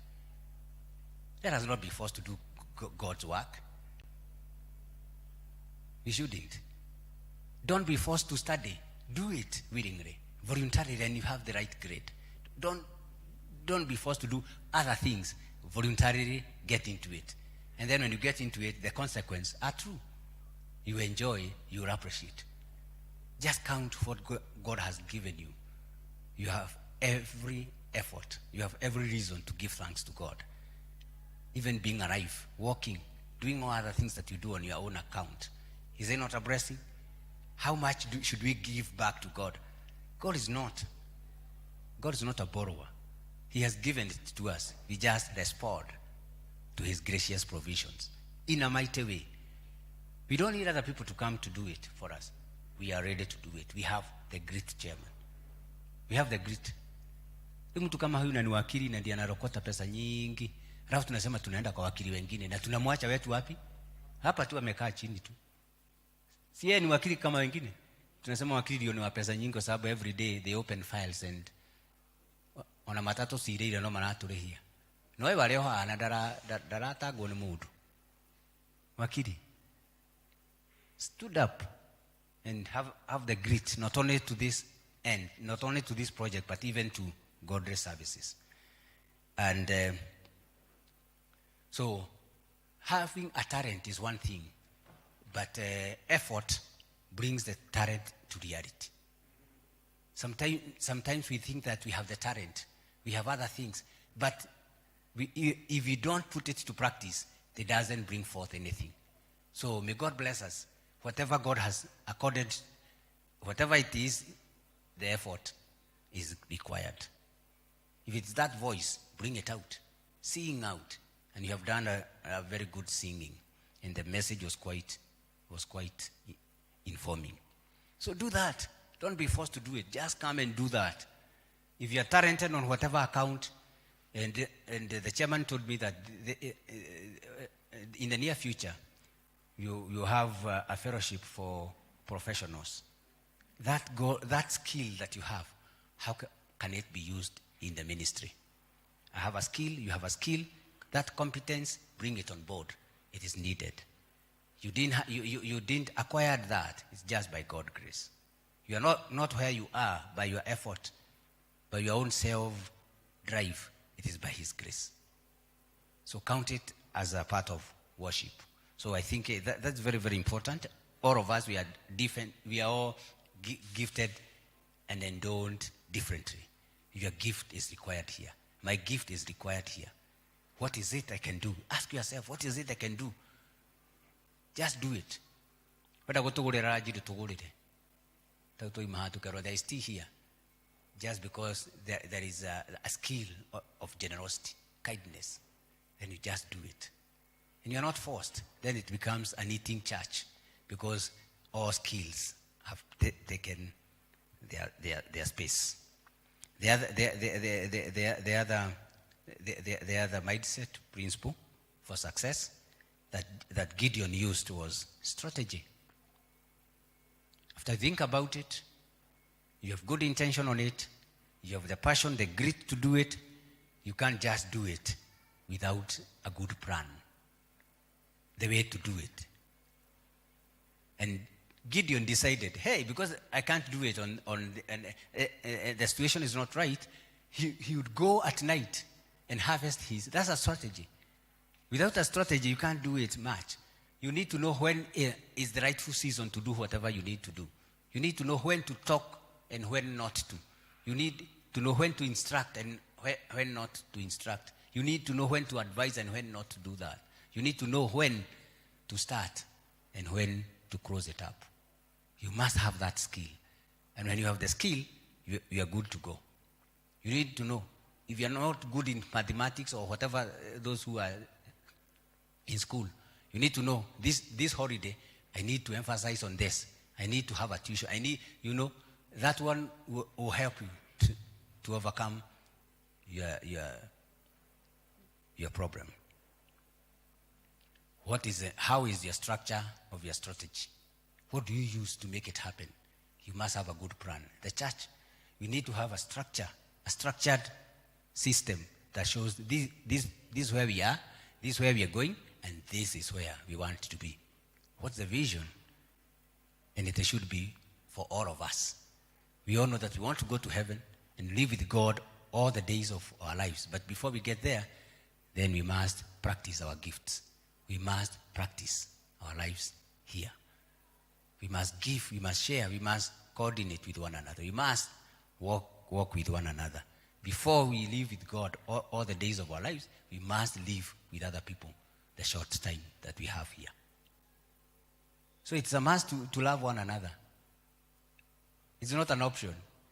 It's a must to repent and forgive. It's not easy to do that, but we've been called to do the same. Do you have a strategy in your life? Do you have a strategy in your house? Do you have a strategy in your workplace? Those strategies, they always work when they are put into practice. A good knife cannot work before it is put into practice. Everything else which is rightfully in its position can only work when it is put into practice. Even this principle, even these principles, they only work when you put them into practice. There's no other way. When you hear them, it's quite right. But when you put into practice, then you see a difference in your way of doing things. And many things will come on forth. We must have a good strategy. As a church, for young people. We must have a good strategy as a church for old people. We must have a strategy as a church for young couples. We must have, and we are working on those programs, we must have a good strategy on those who have been newly employed. We think that when you're employed, you are good to go. You are not good to go. You must be modeled on how to go about it. Money cannot buy everything, but it can buy exactly what you want it to buy. You must be guided. Newly married, they must be guided. There are others who have been here in marriage for 40 years, 30 years. They are model. We must have a program to walk the talk. What is our strategy? And that's why we're asking ourselves. And I think it is important, it is imperative to ask that. Every district, nimesikia Mutonga inakutana, ya nani mwingine inakutana ni ya Moses. I think next Sunday, let's come with these 6 questions. All of us, inclusive, in all divide, we ask ourselves, what are these 3 things that I dislike in this fellowship, in this church, in this congregation? 3 things that you dislike. Just write them. Come with them in the morning, or you give to your elders. See it. 3 things that you dislike. And then you write 3 things that you like in this fellowship. Maundu matatu menete muno ukago kamona ukaigwa na no winuke. Maundu matatu tukareke maige. Just I know you have more than 10, but just write the critical 3. The 3. Uge ni nyonaga ngania gaigwa kwisha. Erodangania. Let me not guide for what you're going to say. But 3 things that you feel like these 3 things, they must be rectified. Maundu matatu iguaga maya, they must change. Na maundu matatu iguaga maya, ni maikare, maa ni mega. Maya ni mega. Maa ni maikare na mekilwe effort. So I think we are in unison that we are going to do that. All of us, your own 3 things. Don't consult. Don't consult anyone. Just write them. Just say. Whether kuga ni mihodhi meigi, whether ori hota kuga, whatever it is that you feel like, hey, this one must change. 3 things that you dislike, and 3 things that you feel like, hey, this one should be upheld. And the last principle is now the execution, doing it, the power to do it, the energy to do it, the willingness to do it. Then it is done. The consequence will follow. That power, that energy that help us to do it. Because every other time we wish we are going to do it, we think we can do it, we believe we can do it. Now is doing it. What you believe about how easy you feel like it is. Now implement that. The implementation part of it is the gist. Gideon said, I will do it. He went in the night, he harvested his harvest, and he came. And then, after that, the consequence, we can find it. It's very positive. The angel of the Lord came down to him. He found him in the cave and said, you are a mighty warrior. He confirms. He's confirming it because already he had gone all the 5 principles. Now he was in the last one. And then the prophet of God spoke. Would you want to be spoken about by God? Say, I confirm you are a great warrior.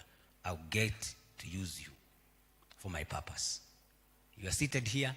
You are a great warrior. Practice the principles, and then you see what God will do upon your life. Are you a warrior? Walk through the principles. Execute. Do it now, because you've already had the strategy. You have the grit. You've talked to yourself. You've thought, this is what I need to do. And yes, the mindset has changed. Things are not right, but you are right yourself. Things cannot be done, you think differently. And you are sized by the things that you cannot see. That is faith. Taking the first step before you see the whole staircase. You just want to walk and trust God will take you to the top of it. We also have faith that this is just a step, and we are going to have it. The building is coming up here. Within a very short while, Moses, you'll see it here. In a way, and when we are called even to intimate how we made it, you just say, we can't explain. It is done, we can't explain how it was. It is not our plans, it's not our anything on our end. This is by grace of God. Because people have been talked to, they have talked to themselves, and they have the grit, it will be done in a great way. As God has blessed us in different ways, we want to execute. The problem is execution. How are we going to do it? God has blessed me with this. How do I execute this act of worship? How do I do it? You know, when you have 1,000, to give 100 as a 10%, it isn't much in execution. But when you have a deal like Wakili, when you have a deal of 5 million, how much should you bring here? Can he do that? You don't want to ask him. But for 100, it's much easier. But for 500,000, it's like there's no grit, there's no passion. But we ask God to help us to obey. As if you read from John chapter number 14, verse 21, says, when you obey, when you follow my commands, then my Father will love you. And before that, I will love you more. And my ministry will be manifested. What people want to see from God, it will be seen through your effort. It will be seen through your ministry. Can God be found within your ministry? Can God be found within what we do? Yes, when you love God and obey his commands, then the assurance is the Lord God will be manifested. Let people talk, when people talk about Sosiani, what is it they attribute us with? What is it shout more than anything else? That is what we want to be known about. Oasis of love. How far does it get to? Is it within ourselves? Is it within our boundaries? Is it within our selfish ends? Is it within our motive? It should go out and show who God is in every aspect. Jesus is saying, when you do that, then I'll manifest my love to you. What a privilege. Just like Gideon being called a warrior, a mighty warrior. Then Jesus is saying, if you love and you obey his commands and you do exactly what you execute his love in different aspects of it, then the assurance of his manifestation is assured. When people talk about Sosiani Church, they will talk about Jesus and his doing. Jesus and his ministry. So we don't want to be talked on other things that doesn't show his love to humankind. So God has called us, all of you, each one of us in our own capacity, feel like you have it. Practice the mindset, the positive mindset, then you see the result. In all aspect, in your individual capacity, in your corporate end, in every way, the Lord God will be praised. In the name of God, the Father, the Son, and the Holy Spirit.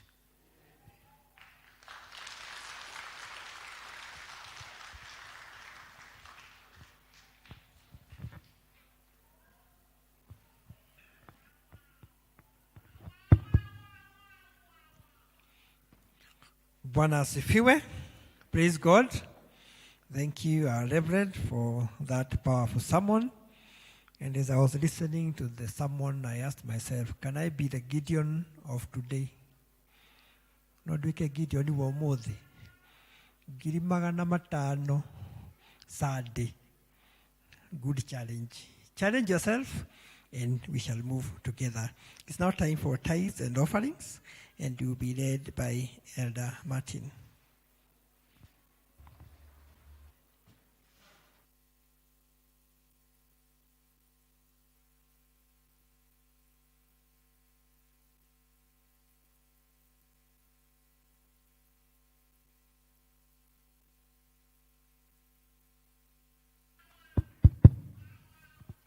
Thank you.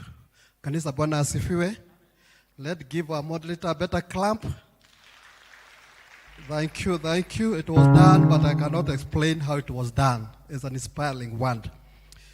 Members, today is the 3rd of April, the first Sunday of the month of April, and it's a special day for us in our Presbyterian calendar. It's a day that we set aside for Thanksgiving, just reflecting for the year that has passed behind us and finding the reason to thank God for what He has done for us. And therefore, we are going to collect our offerings, and we will do it a bit different today. And we will start with the tithers. We will give them the first priority to present their 10%. And then immediately after that, we will call ourselves to 2 groups comprising of 7 districts and 8 districts. You will come here in front, you will raise our thanksgiving, and then you invite the minister to say a word of blessing to you, and then you present your thanksgiving. I hope I'm clear. So can we have the tithers? If you are there, you had prepared to present your tithe. Please, this is your opportunity to come forward so that the minister can pray together with you. Tithers, please come.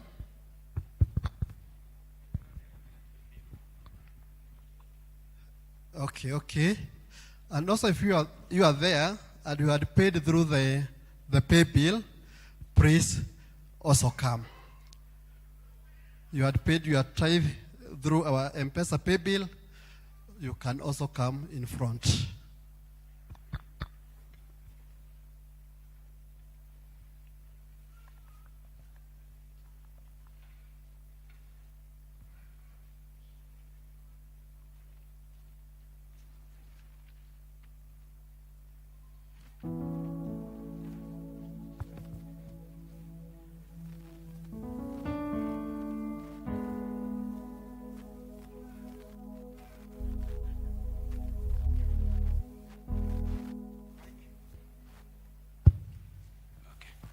Praise be to God.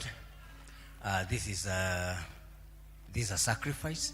This is an act of worship. When we do it, we don't just do it for the sake of it. We do it with expectation. We do it with clarity. We do it because it's a value.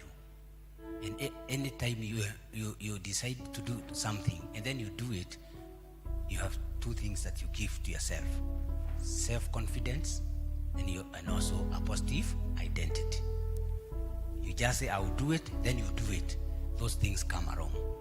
You feel you are strong in faith and you are strong in your character. May God bless you as you bring forth this and other things that God has, that you've prayed and requested of God. He hears. And He doesn't hear because you have given. He hears because you have a giving heart. You have a responsive heart. So let us maintain that attitude, and God is going to do great. And when we come here, we give testimony. This is the far the Lord has taken me. So you don't do it for anything. You do it for worship. And may God bless your hearts, bless your might, so that you can stand firm, knowing that what you've decided to do, you're doing it for God purposes. Let us pray. Dear Lord God, our Father, we come before Thy presence. Thank you. We honor you. We appreciate you for your goodness. You always tell us that the world and what is in it is yours. We are just steward to demonstrate of your providence of our lives. Thank you for these dear ones who have come forth, because you've blessed them with opportunities, you've blessed them with platforms in business, in other places that they work. We pray that you guide them in every way they do, and more of it, you flourish their accounts, you flourish their social account, their spiritual account, you flourish their every other part of their lives, so that they can actually say, in your presence, they have found joy. In the name of God, the Father, the Son, and the Holy Spirit. Amen. Thank you.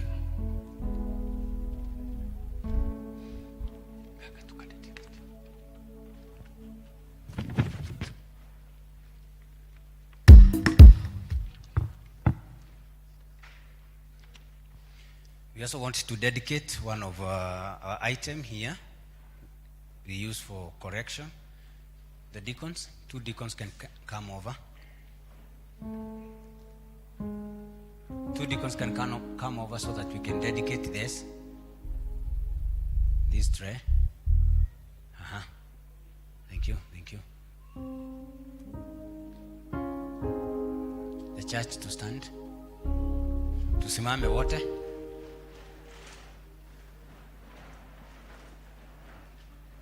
That's good.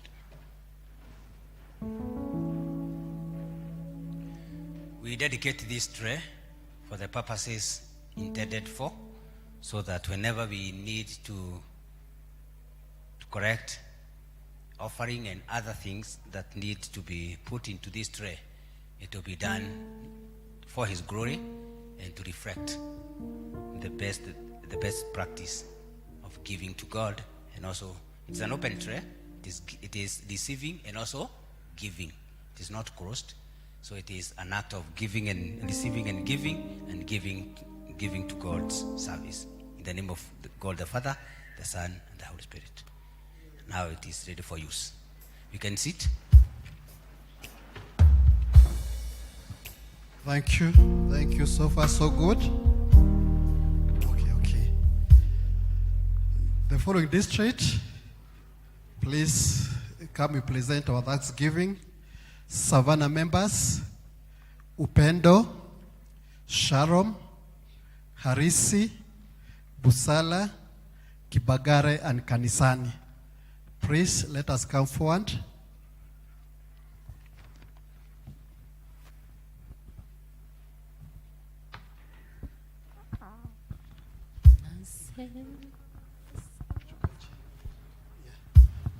Please come, let's save time. Time is far much gone. Yes.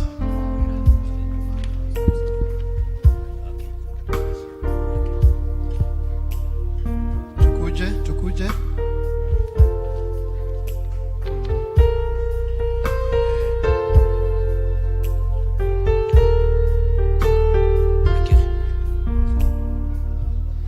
We always give thanks to God. We know it is in God that we find everything else that we want to do. It is not in our own account. So whatever you give out, we don't count the value. We count the giving heart, that attitude. And we do it voluntarily, you receive the blessings in that act. We do it for God. And you feel good doing it. Don't be forced to do something. Just feel good about doing it, because the one who sees more is still seeing you. Kanagai Darona, you don't have to check who is there. Check who is above. He sees. May God bless you as you honor your provisions to God. Let's pray. Dear Lord God our Father, again, you created us for your purpose. You created us in your own image so that we can practice your goodness. We can practice your holiness, your righteousness, and obedience to your word. All these members who are before you and before us, they have given out part of what they have received from you as an act of worship, giving thanks for the many things you have done to them, giving them families, giving them kids, giving them places to stay, places to work. You've done a lot to them. They have no equal measure to respond to your goodness, but in the best way you've provided, they have come. Bless them, honor their prayers, their request, their petition, walk in their presence, so that they can say, yes, in thanksgiving, we have received more from God. Walk with them, encourage them to do the best, their might, to give out their time, to give out everything you have provided to them for your own glory. As they nurture their families, as they work in their workplace, we speak blessings, we speak promotions, we speak peace of mind, and we speak financial abundance. In whatever they do, let them flourish. In the name of God the Father, the Son, and the Holy Spirit. Amen. Thank you.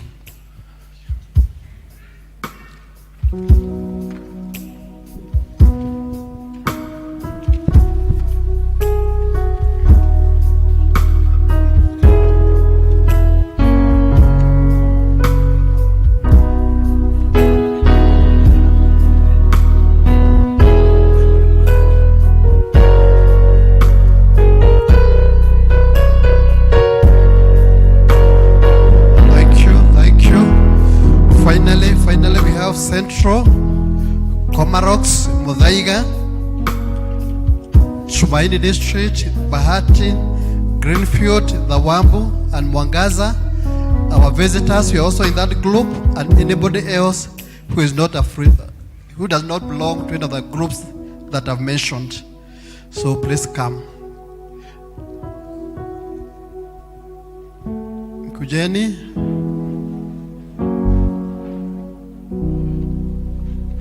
Nasema asante kwa Mungu wangu, nasema asante kwa wema wako, kwa maana fadhili zako zadumu milele na milele.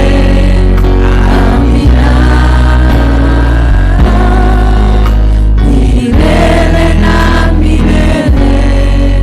Amina. Kwa kweli hatuna budi kumshukuru Mungu jinsi ametutendea mambo mengi na mema, hatuwezi tukayahesabu. Uhai wa mwili, uhai wa mambo mengine, ametupa nafasi ya kufanya kazi, biashara, mambo haya yote sio kwa ajili ya wema wetu, ni kwa ajili ya neno lake. Na kwa hivyo mkifanya haya tunayowafanya haya, sio mpango wa hatutoi shukrani kwa sababu ni mpango wa kanisa. Tunatoa shukrani kwa sababu ni mpango wa Mungu. Ametufanyia mengi. Hata vile ambavyo tumefanya, it's not enough. You also feel in your heart it's not enough. I need even to give not only money, even I want to dedicate myself to God. I want to be used of His purpose, and I will not restrain myself from doing what is right, not be forced. And you know, when you do things voluntarily, every other time you do things voluntarily, you don't get tired. But every other time you are coerced, do. Then you onaniukwali ya uruno karumana. Kolia dokaleo besa adeli. Onakanida doreda besa ni oreda, ni wetu reda. Yes, you have a gift that you can manifest God image in this church. Or don't you feel you have a gift? Yeah, I have a gift. Atorogire mone aroga mako ni igioka igihota gwikona uga ando ne manegene. Ugo niguo ngihota gwika to tikurigirora ngai ukuhotithĩtie gwika no tũre muoyo kanitha-inĩ ũyũ ũkĩgocaga rĩtwa rĩake ũkiuga ti-itherũ rĩrĩa ndarĩ kuo, this is what I did. You have a part here. I have a part here. We are not just passive sitters in the church. We are passive doers in the church. You have a responsibility. I have a responsibility. Every other time, I also pray for you. Even other times, asking God, may you speak to your members, because they are not our members, they are your members, so they can have a voluntary spirit in doing things. Toiga mwako ni gwako hau ukaigua gutiri siasa wira no kurutwo reka atia na twaugire mundu kuigua ndagwika undu kanitha-ini ndakerere ongedage ndagekwe tiga gwika tondu wina itumi ciaku cia gutikara nacio na guti mundu rakuria no we wina gitumi gia gwika do it. Wendo gota uturehere rori imwe ya mahiga ha ne kwaja wina hoti turehere rori imwe ya mahiga ole kurehe orage ori no de muside dimiti tinie de na igana nake ate turacida acida na mutugati na igana uyu gutu igana igo makono arika tutiracidana ni go compliment one and another. Wendo ngiuga ni kurugira mafundi turehere grade 20 cia kurugira mafundi hara makaruta wira nduraringiririo no kwenda kwiga ni manyu curu magiaka iyo kaigwa tawe haria muri witu. What can't you do for it? Is it not much? Yes, willingly. Na tugoku tutithimanaga no we bia nyingi no tare nyingi tuthimanaga no we na ngoro ya kuheana ko ni guthimana bia erodane igana kuri hasesi ya parish anaona matihotaga ko ni bia tuthimanaga nacio cia ngunjiri cia mutonga kata mutonga kwa jana ko ni cio tuthimanaga ona Kimani tina tugathura Moses ati ni young elder riu ni akure hindo ciake ciothe guku ndaigua na inyui andu a singing hala mainaga makaina wega lakini muhodhi hakuna sijui ni kwa nini tondu mundu agiru aina ri akahota kuru ni digagwo niki ukaigua kwaya ni kwina thina wa mbeca praises in worship ni kwina thina wa mbeca I don't know inywe munigagu twatwa kugura uniform matingigurira ni tugure ni atia na niguo mainire na mainite miaka igana haha miaka mingi mutonga aya mayaini muno mainite miaka mingi muno na kaundu kanini uguo na kugura ranji no tumagurire are na ni yao marare ndiri mwendike kunikani tho tugwika atia kimani things maundu batirathi we maundu batirathi wega mama no twarwo individual wiki uri ungiho ndukaringiririo ni mundu wikire wiki na weka we wiki all of us when you come together just a matter of time. We thank God for the things that are happening. Let's pray.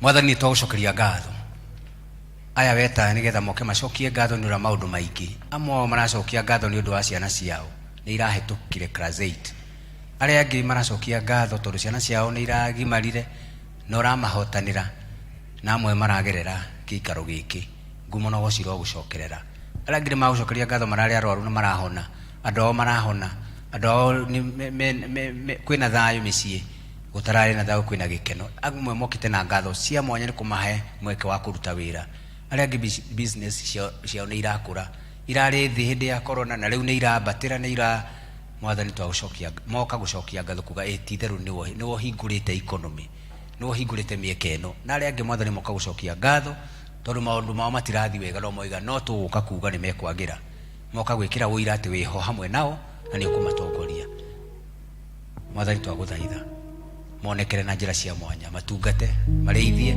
kimarute mawira ati wikaga na ni uhotaga tondu thiini wa wiheani waku tondu wotuhete tutiheanaga kira tukagia nakio tutiheanaga kira turigia nakio turutaga kiria utuhete mahinda maya tugacokia ngatho ni undu wakio na tukerigiria ni ugututongia na ni ugutwika wega tutue kiga giaku kia wira mahonokia uruine wothe no meke wega ni undu wa Kristo monokia ngoro citu amen. Asanteni sana, thank you.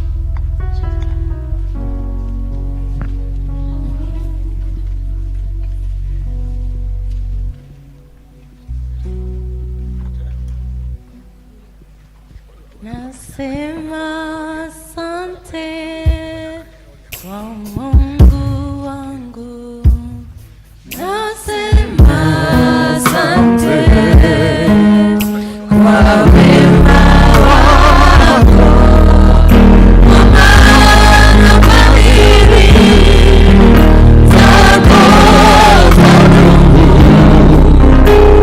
milele na milele.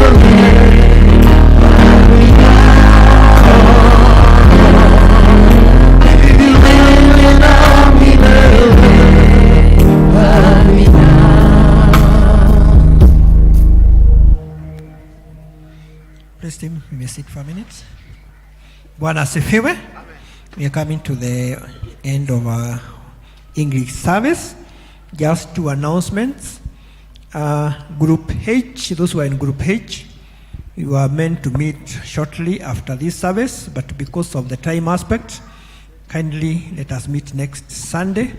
We shall communicate on the wall regarding the things we wanted to discuss about. Then from our chairman, niuliza niwakumbushe tuandike mambo matatu that you like about our church. 3 things that you like about our church. And 3 things that you don't like about our church and you like them to be changed. Andika, weka kwa bahasha, come with it next Sunday so that we can move together. That is the message from the mchungaji and emphasized by our chairman. My name is Samson Dego. I love Christ as my personal savior. May you have a blessed week coming and see you on Sunday, God willing. I'll now invite our Reverend to come and give us the benediction. God bless you. We stand for the word of benediction. And now the grace of God that surpasses human understanding may keep your heart and mind in His knowledge. More of it, Jesus Christ who paid a ransom for our iniquities.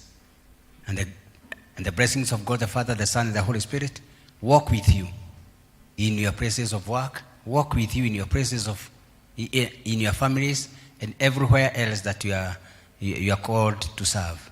And it is now and forevermore. Amen.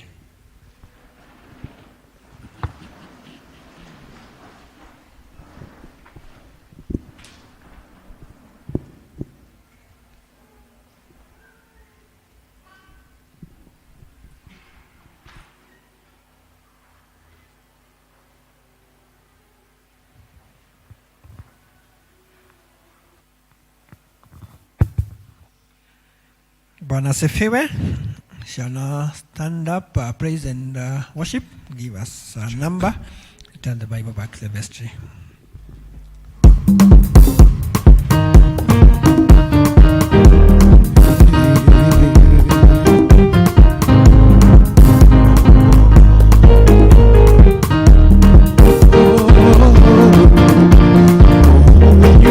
Jehovah, you hai milele, mataifa tumsifu Yesu yu hai. You hai Jehovah, you hai milele, mataifa tumsifu Yesu yu hai. Oh, you hai Jehovah, you hai Jehovah, oh, you hai milele.